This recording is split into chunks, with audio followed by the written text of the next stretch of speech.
Russia intended to fight in a nuclear, biological, and chemical environment. When World War III occurred, they were going to be using nuclear weapons, and we were going to be using nuclear weapons. Now, you're fighting in a nuclear environment. What happens when you open that gun breech? Radiation gets on? Shine.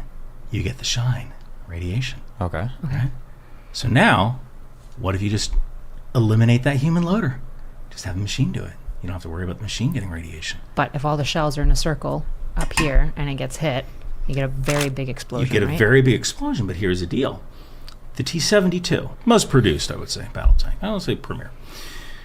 The T-72 is about 2/3, maybe half the size of the Abrams, the American tank.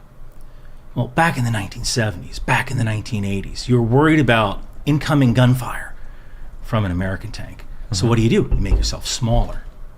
Now, it made sense. That's a trade-off. It's not a design flaw. People said, oh, the T-72, it has a fatal flaw. It's a smaller hitbox. It's a smaller hitbox. But now, what do we have that we didn't have back in the 70s? We have the Javelin anti-tank missile. And that thing has a computerized brain. And it doesn't care. It doesn't care how small you are. So the main benefit is mute. You put the put the track gates on that tank, safety, trigger, it dives right down on top of it. How? Does it do do you paint it with a laser and then it follows a laser? Do you target it before? Does it look for a picture? How intelligent is the... That's an excellent question. For something, some missiles use lasers where you'll shoot a laser and say, hey, follow this laser beam. What disadvantage does that give you? Straight lines. Well, if you can't straight line and if you lose the laser, you... What is there on a battle? What is there a lot of on a battlefield? Obstacles, debris, and dust, smoke, and absolutely. Now, Russia uses a system called the Coronet, which is similar to American anti-tank missiles, but it is laser guided in kind of a weird way. The launcher projects a grid, and the missile kind of looks back at the grid to figure out where it is. Okay. Like the spark. Yeah, as the guy's guiding it. Right? Now, we also have a weapon called a TOW, which is the weapon that I've used. Tube launched, optically tracked, wire guided, TOW. Okay. So this sends there's a flare on the back of the TOW, an infrared, and it is sending its location back to the ITAS. Again, another acronym, which is it's think of it like a pair of binoculars that can see thermal signatures, right? Okay. So it's sending that information back, and it's figuring out where it is in space from that little flare. Now, Javelin's a little bit different. The Javelin has a smart warhead, or a smart seeker, where it recognizes, okay, this is the thermal signature of the tank, this is the picture of the thing I'm supposed to go kill. And now, so the computer's in the missile and itself. It's in the missile. As soon as you fire that thing, you can run you drop that tube, take the clue, the command launch unit, another acronym, take the clue and run. Or pop another missile on fire again. Now. And you can forget about it, because it'll figure the rest out. You can just run, and the missile will do the rest of the work. Now, every time you see someone fire a Javelin, I want you to think of that scene in Ferris Bueller's Day Off. The Ferrari crashed through the window and landed, Cameron's father's Ferrari crashed through the window and wrecked itself at the bottom of the house. Because a Javelin costs about $100,000 a pop. Okay.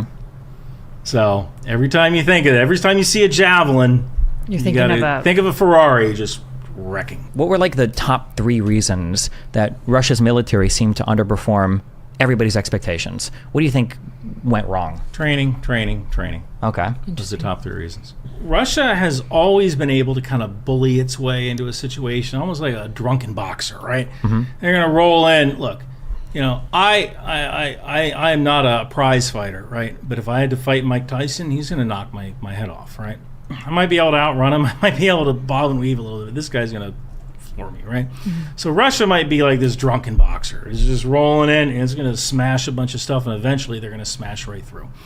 But one of their big issues is that training is expensive. It's expensive. Right. And Russia used to have a mostly conscript army that's led by professional officers. And now they have kind of this hybrid army. They have some conscripts, and they have a lot of kontraktniki, which are contractors. Like, there are people who sign a contract. Now, so that one of the issues is that they don't do enough actual training in tasks that they need to succeed on the battlefield. Is that because of like the contractor nature relationship of most of their hires? It's expensive. Well, you got to pay for fuel, you got to pay for ammunition. Actually, I want to ask a question, particularly in that. So, some of the flexibility you're granted with things like the Wagner Group is you can do things without having your fingers on them. Yeah. Do you think that it significantly hampered Russia's ability to conduct war when it feels like, and this is, I think this is the case, but maybe it's not, you can tell me, it feels like the people with the most experience doing Russian military operations weren't actually the Russia proper military. It was like people like the Wagner Group that operated foreignly so much. Do you think that hurt their ability to conduct that war, that their most experienced people were there? Or do you think my perception is wrong on that? Or No, because that's an excellent question. And Wagner, so kind of the difference, Wagner had some vehicles, but what Wagner had that the Russian military didn't have was a clear, I would say, non-commissioned officer leadership structure, even though it was a corporate structure. So one of the advantages that the West has with a lot of military engagements is guys like me. I'm a former platoon sergeant and a former first sergeant as well. So I often call myself, I am the Burger King drive-through manager. So if you think of an Army platoon as a Burger King, right? The lieutenant is the general manager, right? And I'm the drive-through manager. And if the lieutenant has to go home, if the Burger King manager has to go home because his kid is sick, I can close the store. I know how to do that, right? So in a lot of Western armies, you have this professional corps of non-commissioned officers, these sergeants, right? And these sergeants have a lot of experience. In order to get where I got as a sergeant first class and later as a first sergeant, I had to go to multiple schools, which cost money and are weeks long, months long in some cases. Right? One of the schools was telling him about last night. It was called your producer. They actually called it Mancock. Maneuver Advanced Non-Commissioned Officers Course. Ain't no way. Wow, you guys are so Christian, you don't even know how bad that sounds. But it was Maneuver ANOC. So this was an advanced, they call it something else now. But I had to go to this school, and this school is months long, and you're doing graduate level work, writing papers and stuff like that. Well, Russia doesn't really have a system like that to advance their non-commissioned officers. And the whole idea is that Russia was centered around a mechanized centric system. All right? Almost everything Russia does is mechanized. They're always near their armored fighting vehicles, either the BMPs, BTRs, whatever. Yep.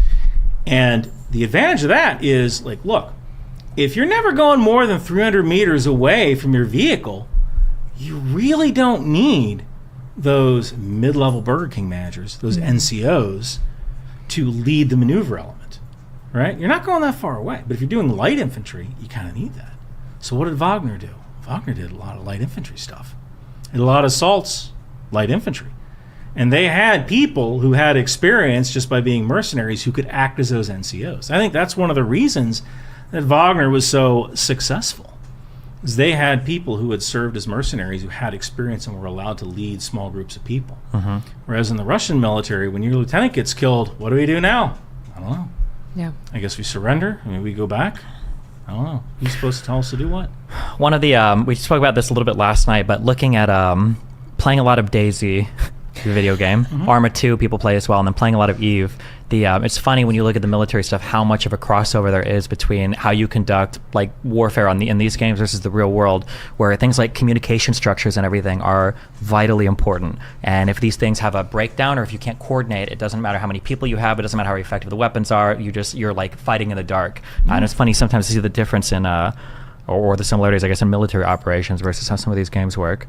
Absolutely. If every snake needs a head, right? Like you need that brain to say, hey, this is what we're going to be doing.